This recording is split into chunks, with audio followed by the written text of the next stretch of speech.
Salve, salve galera, seja bem-vindo diretamente da FISPAL 2025. Meu nome é Rafael Guarnieri, host do Por Detrás da Cozinha. Este ano, especialmente em collab com a Netter, criamos o Netter Talks. Vão ser 12 episódios desses... Vocês vão definir pra gente se a gente continua ou não. Se vocês clicarem aí no botão do gostei, deixar alguns comentários, vocês vão ajudar a gente, vão ser nossos guias. Eu costumo usar que a gente normalmente chama os mestres, né, do segmento, mas dessa vez eu fui um pouco mais além, chamei a engenheira do segmento. Que é difícil achar pessoas engenheiras dentro desse segmento. Aí eu conversei já com arquitetos, chefes de cozinha, proprietários do negócio, mas engenheiro é a primeira vez. Para isso, Carla, seja muito bem-vinda. Gostaria que você apresentasse para a gente o que é a engenharia civil nesse meio de cozinha. Bem, eu iniciei, né, meu trabalho nessa área de cozinhas industriais porque a minha família toda já estava nesse meio. Meu pai e meu tio fundaram uma cozinha industrial. Isso foi lá em 1971. O gosto, né, eles tinham churrascarias, eles fundaram uma rede de churrascarias e depois, logo após, eles criaram uma concessionária de alimentação. Então, eu, nesse meio todo, sempre convivi com isso, né? E mais tarde, eles abriram mesmo uma cozinha industrial. Começaram fazendo comida transportada. E eu me formei em engenharia, tinha meu escritório, estava lá muito bem, fazendo obra e tal, e de repente precisaram, o conceito de cozinha, eles chegaram a transportar 45 mil refeições dia. Aí depois o conceito mudou, a refeição transportada, ela não tem aquela qualidade, né, de que fazer uma comidinha na hora, na empresa, né, sabe como é. Então a Carla foi para dentro da empresa, começar a projetar as cozinhas em cada cliente, né, para ficar, né, ter mais qualidade e tal. Até uma sobremesa, quando tu transporta, ela é limitada. Tu não pode transportar um pudim, por exemplo, né? Tem que ser oferecer uma fruta, uma coisa assim. Aí fui, e assim que começou o gosto pelos projetos de cozinha, e na verdade não tem melhor especialização ou melhor do que estar ali aprendendo com as pessoas, com o operacional, a fazer projetos, né, no dia a dia e tudo, aprender com as nutricionistas e com os cozinheiros. E assim eu iniciei. Né, Então, desculpa te cortar, mas então veio primeiro a engenharia, depois a cozinha. Primeiro a engenharia. Não querendo criar um problema na família, Deus me livre, que ninguém... Você falou ali, eu estava ali tranquila com as minhas obras, aí tive que ir lá para a cozinha. Então veio primeiro a engenharia civil. Primeiro a engenharia civil. E aí depois, de acordo com a necessidade do negócio da família foi crescendo, você saiu um braço para a parte da cozinha. E aí vem uma especialização para a cozinha? Não. Ou só o ato da engenharia já te dava a base? Porque assim, especialização foi mesmo aprender ali no tranco mesmo, na cozinha. Até fiz gastronomia para entender um pouquinho mais dos processos e tal. Como nós tínhamos muitos restaurantes, acabei indo para a cozinha mesmo, ver o dia a dia, trabalhar junto com o pessoal do operacional. Então foi assim, especialização... não foi na prática, foi mesmo. Vivência, não foi algo teórico, uma pós-graduação que daria essa base. E eu adoro ouvir essa parte, porque hoje tem muito curso, hoje teve esse debate aí do EAD que foi excluído para alguns segmentos, e às vezes a galera acha que é tudo muito rápido. Você vem e mostra que mesmo já trabalhando com obras, você foi em campo entender um pouco mais do que realmente é necessário para ajustar uma cozinha. Mais ou menos isso? Com certeza. Isso mesmo.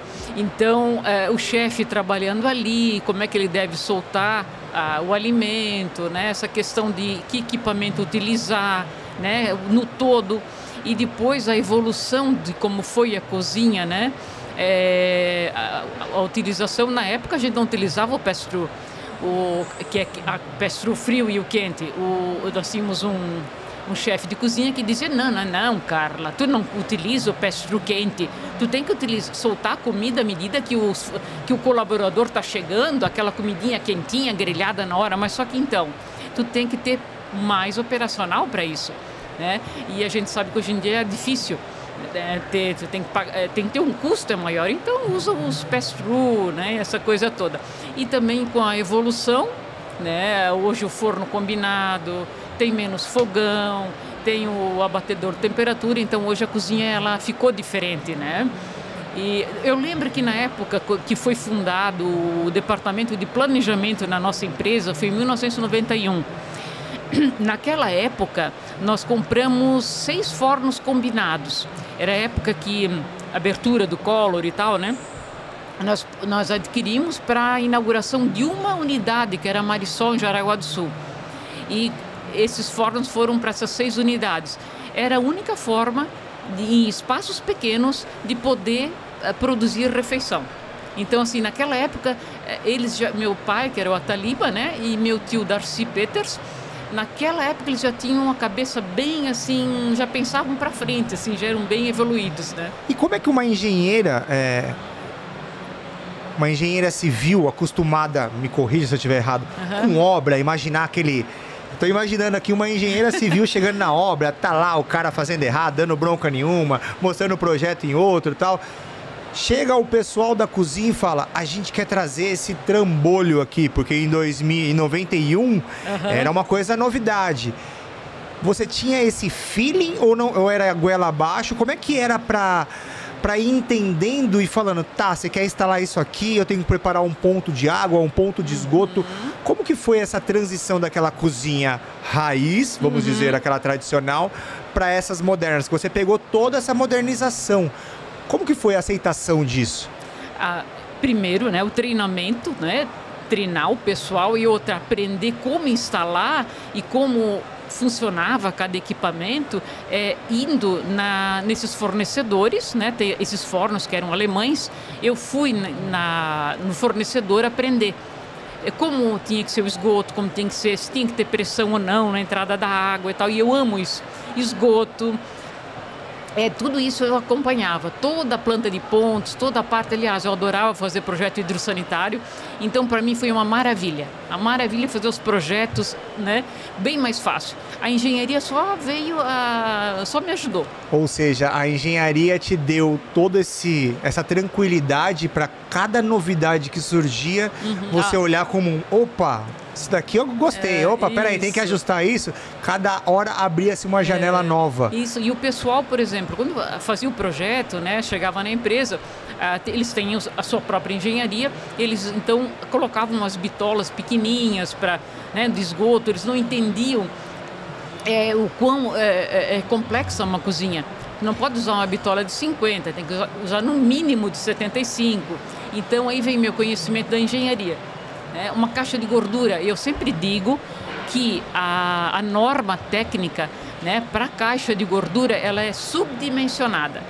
Joga para cima. Sempre podes colocar, dimensionar maior, 3 vezes mais. Coeficiente de cagaço. Isso aí. Para quem não está entendendo nada que a gente está dizendo, no nosso segmento de cozinha industrial, usamos máquinas que têm potencial de entrega diferente do equipamento que a gente tem na residência, no residencial. Então, quando a gente fala de um forno combinado que tem, sei lá, 11.000 watts, o fio, o cabo, aquele fiozinho da parede, aquela tomada, não vai ser aquela tomadinha de 3, igual o que a gente tem em casa. E, Carla, eu já cheguei várias vezes para instalar forno e era aquela tomada e me explicaram, é trifásico, ó. Tem 1, 2, 3. Chega a dar um arrepio na coluna de lembrar.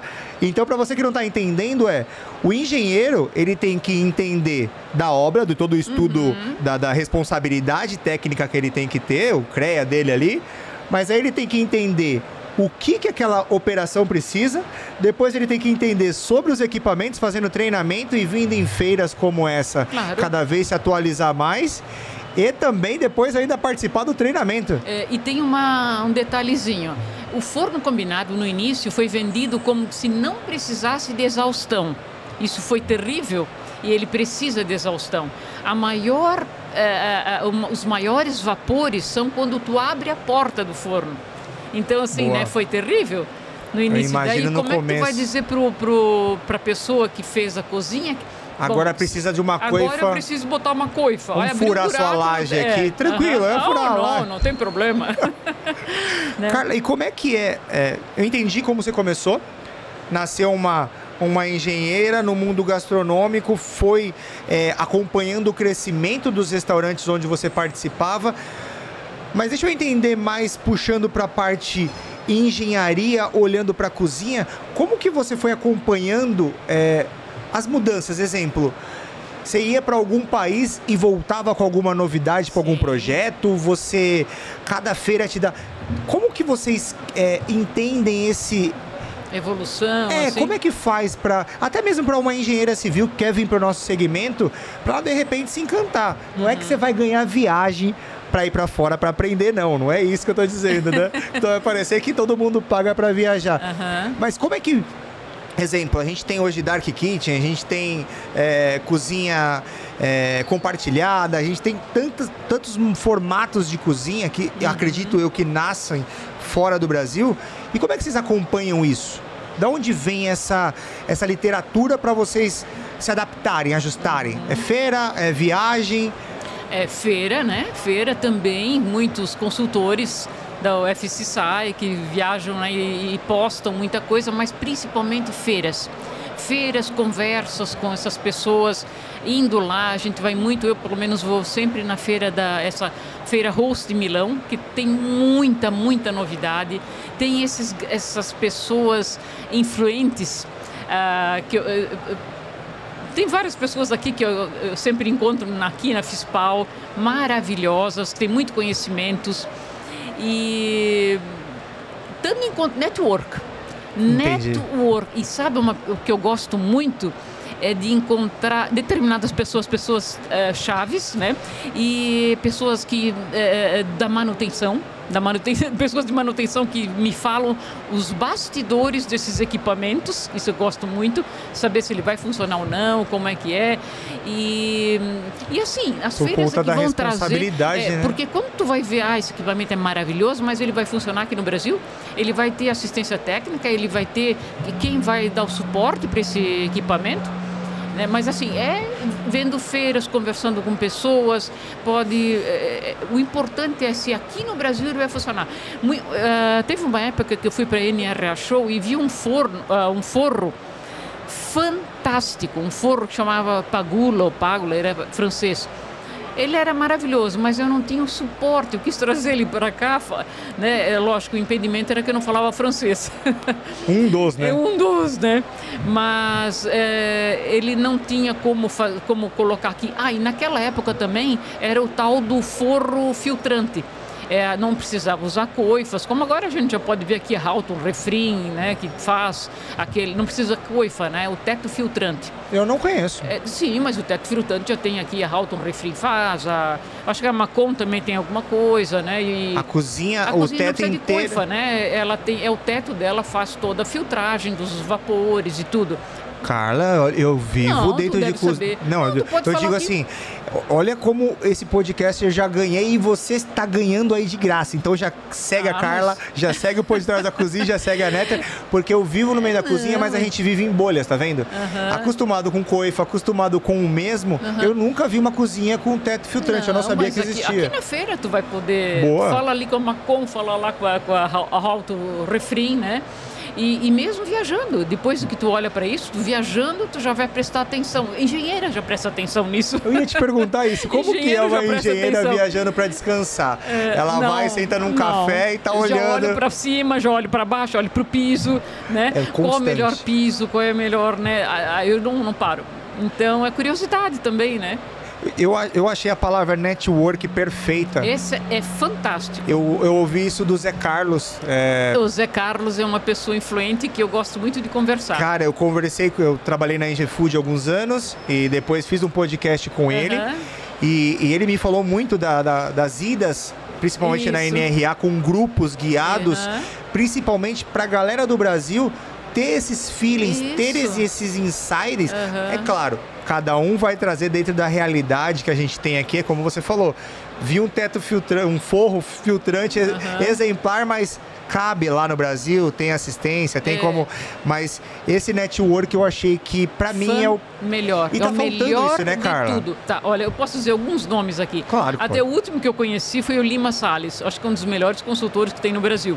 Esse é fantástico. Ele tem um conhecimento maravilhoso. Depois a professora Renata, né, do Senac. Foi com ela que eu aprendi muita coisa. Enfim, tem maravilhosos, tem consultores, do Estúdio Hino, o Manuel, a Diris. Assim, com todos eu aprendo um pouco, com todos. Eu gosto de olhar, de ler, comprar os livros. E com todos é sempre um aprendizado. O que mais para mim está surpreendendo é você com toda a experiência, com tudo que você passou, você poderia vir com uma fala para engessar a coisa como, não, a raiz é a base, e você vem para... Eu digo isso para a galera que está vendo a gente, ouvindo a gente, para a pessoa que está começando. Temos aqui conosco uma pessoa com muito mais anos do que eu tenho de vida, de experiência, e está dizendo, eu aprendo sempre com eles, eu leio sempre o que ele está dizendo. Claro. Isso é de uma humildade, de uma sabedoria que eu acho que vale a pena a gente frisar, sabe? Não sei se... Não, mas eles são, né? Eles estão sempre por aí, sempre viajando, sempre tem que ficar de olho neles, né? Indo pro gancho... Amato, né? Quem? O DFCSAI, o pessoal da DFCSAI, né? José Aurélio. O ruim de falar nome é que sempre vai faltar algum, e depois você vai encontrar a pessoa e vai falar, pô, você não falou. Desculpa. Brincadeira. Puxando um pouquinho pro tema, acho que está muito em alta, sustentabilidade. Eu queria deixar sustentabilidade e ambiente. Eu digo, porque a sustentabilidade para mim está muito focado ao green, né? A coisa puxada para o ambiente, de não poluir, né? Um fluido refrigerante legal. Mas também tem a parte de ambientes pequenos, sem ergonomia, com fluxo travado, sem circulação de ar. Isso é um problema. É um problema gravíssimo. Assim, geralmente quando a gente faz um projeto, a gente recebe o espaço físico pronto. Te vira com isso aí, né? Então, assim, olha o colaborador, como ele sofre para trabalhar nesse ambiente, calor, umidade, né? Então, assim, eu, pelo menos nos projetos, eu gosto de envolver um engenheiro mecânico para poder fazer esse insuflamento de ar, fazer essa renovação do ar junto com a coifa, né? A coifa vai sugar e daí tu tem que também trazer o ar de fora para dentro. Então, esses ambientes, como é que eu vou ter uma janela? Porque a coifa vai sugar, tu tem que trazer o ar de fora para dentro, mais ar. Como é que tu vai conseguir? Então, isso é muito importante. O teu funcionário, o colaborador, tem que trabalhar com um conforto térmico legal, em torno de 26 graus, é o que a norma diz, né? Então, como tu faz isso? Né? E geralmente agora, cada vez mais, como a gente trabalha com fluxo avante, né? A cozinha fica no meio, sem janela, sem nada. Então, é muito importante pensar nisso, né? Pensar nessa questão de ter, trabalhar com uma temperatura legal. Hoje, dos males dos projetos que você acha que... Dos males não, das dificuldades de projeto, você acha que a ventilação ou é a pior. É o pior de todos? O que acontece ultimamente é o pior. Hoje em dia, a nossa temperatura cada vez está mais quente, né? Então, para mim, nos projetos, está sendo um dos piores problemas. Essa questão da temperatura dentro das cozinhas. Pode-se colocar ar-condicionado dentro de uma cozinha? Depende. Tem um ar-condicionado especial para colocar em cozinhas assim que eles não querem investir muito. Tem um tipo de ar-condicionado, agora não lembro o nome. Meu amigo está aqui, ele pode dizer. Meu amigo engenheiro mecânico. Cola. Pedir colinha. Ajuda dos universitários. Mas assim, sempre, quando faz um insuflamento de ar, ele pode ser climatizado. Mas esse insuflamento... É ideal que seja climatizado, porque o que aconteceu numa unidade que eu fiz um projeto na região de Pomerode, numa multinacional, eles trouxeram o ar de fora para dentro Só que um dia estava tão quente lá fora Que esquentou a cozinha. que a cozinha ficou mais quente do que deveria ser. Então, refrigera. Ele tem que ser refrigerado, né? O ar-condicionado não, ele não aguenta. Muita gente faz isso, mas não aguenta. Tu tem que ter um profissional especializado que faça isso. A parte de climatização. Tem que ser tudo bem equilibrado. Ele tem que trabalhar esse insuflamento de ar. O engenheiro civil, ele casa junto com o engenheiro mecânico? Não, o mecânico tem que ser o engenheiro mecânico. Nessa responsabilidade. Ele é especializado nisso. Ele é especializado nessa questão de equilibrar isso. O ar que entra, o ar que sai, as coifas, tudo tem que ser um engenheiro. Aí também a questão do cheiro, né? Aí trabalhar com as coifas lavadoras, ou aí vem o sistema de lâmpadas UV, ou lavadora, ou, entendeu, né? Tem tudo isso. Quem trabalha, quem faz, quem calcula é o engenheiro mecânico. Carla, e tamanhos de cozinha? Acredito que os projetos, pelo menos o que eu dei umas pesquisadas, os projetos que você pega normalmente são grandes. O pequenininho não dá nem graça. Não, eu digo até, às vezes vão pensar de repente num hotel, mas aí de repente tem uma cafeteria. Eu, vindo da parte técnica, da 3R Cozinhas, que é manutenção em cozinhas, às vezes a gente encontra bares onde o cara que está atendendo do outro lado do balcão, o outro não consegue passar atrás. Não sei se você já vivenciou, como você falou, você pega ambientes fechados. Nem gosto de trabalhar com um projetinho assim, tá? Não gosto. É um sofrimento, não é? Claro que é. Eu não gosto. Vou te falar, não gosto, nem quero, nem pego, tá? Eu pego só cozinhas maiores. Não, eu sei que pego sim, tá? Pego. Sim. Mas aí a última que eu fui, tá? Que é maravilhoso. Nem vou dizer, não vou citar o nome. Mas é uma cafeteria maravilhosa. Aliás, vende chocolate. O problema seríssimo que ele tinha nisso que tu falou, exatamente isso que tu falou, tá? Na questão do servimento ali, na bagunça de... E daí a gente sugeriu, olha, faz um centro de distribuição, faz um centro onde tu vai fazer os bolos e tudo. Tira desse meio. Tira. E traz de meio. Então é o que ele vai fazer. Porque eu vejo e a gente vai conversar aqui com várias pessoas do meio, eu vejo muita gente focada no processo, melhorar o fluxo. Isso mas, gente, deveria começar já um pouco esse nosso movimento lá atrás, para quando for entregar esses quadrados, já entregar um pouquinho maior, por favor. Sabe o que acontece? Eu, por exemplo, tem uma situação assim, ó. Eu trabalho muito para escritórios de arquitetura, né? Para grandes projetos que vêm para mim, e geralmente eu não tenho um cardápio.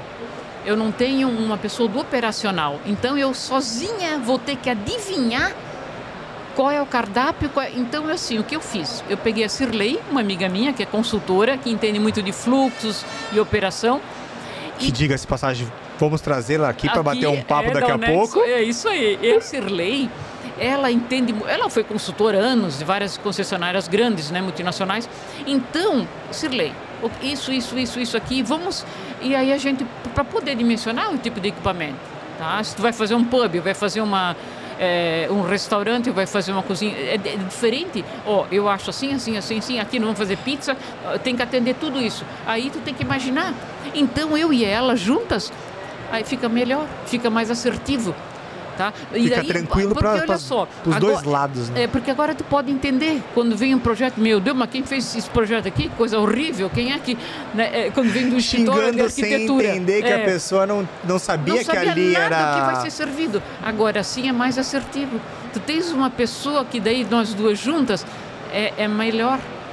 Né? Boa, já esclareceu. Então para de xingar os projetos aí. Aí é isso aí, para de xingar. É verdade. Que essa pessoa tu pode pensar que ela não teve opção. Mas assim fica melhor. A gente faz da melhor forma, né? Para melhor orientação possível, né? Carla, e como plano de fundo na FISPAL 2025, para você que ainda não sabe o que é a FISPAL 2025, a maior feira da América Latina. Aqui você vai encontrar mestres como a Carla, distribuidores de todos os tipos, pessoal da manutenção como eu. Enfim, esse ano, o que você acha que vai que você vai encontrar aqui? Mais network? Vai vir muita novidade de máquina? O que você está sentindo, cara? Tudo. A Cozil vem com tudo aí. Porque na festa de 40 anos deles, né? Eles apresentaram muitas novidades. Vem novidade por aí do segmento? Muita novidade. E vem novidade no segmento que já vai... Eu sei que tudo vai melhorar para a sua área, mas viu alguma coisa também do segmento de ambientação já de... Ambientação eu não olhei ainda, mas eu vi que a feira tá... Eu fui meu primeiro dia de feira. Tempo, né? Mas eu vi que a feira tá maravilhosa. Né, tá enorme aqui. Faz tempo, né? Sempre era no Center Norte, agora tá aqui no AMB. Mas só pelo pouquinho que eu cheguei aqui, já deu para sentir que a coisa tá assim maravilhosa, tá bem grande, né? Caraca.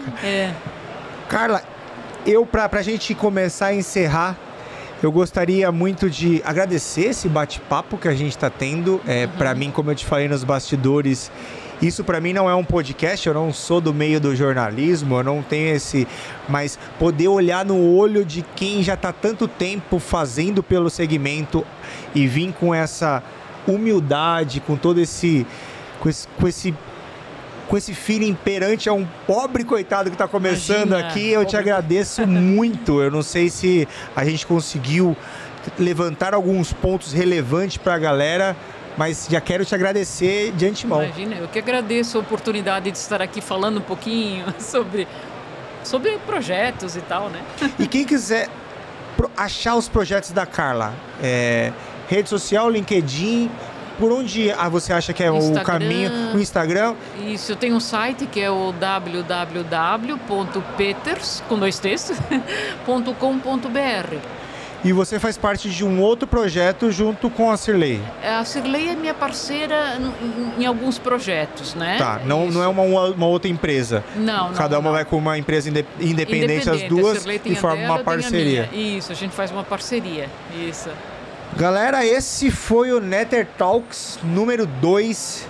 Se você não é inscrito no canal da Carla, tanto no Instagram, se você nunca pesquisou sobre nada, esse é o momento. Já segue a gente no YouTube, Por Detrás da Cozinha, no Instagram, Por Detrás da Cozinha também. Agradeço você, agradeço vocês e valeu!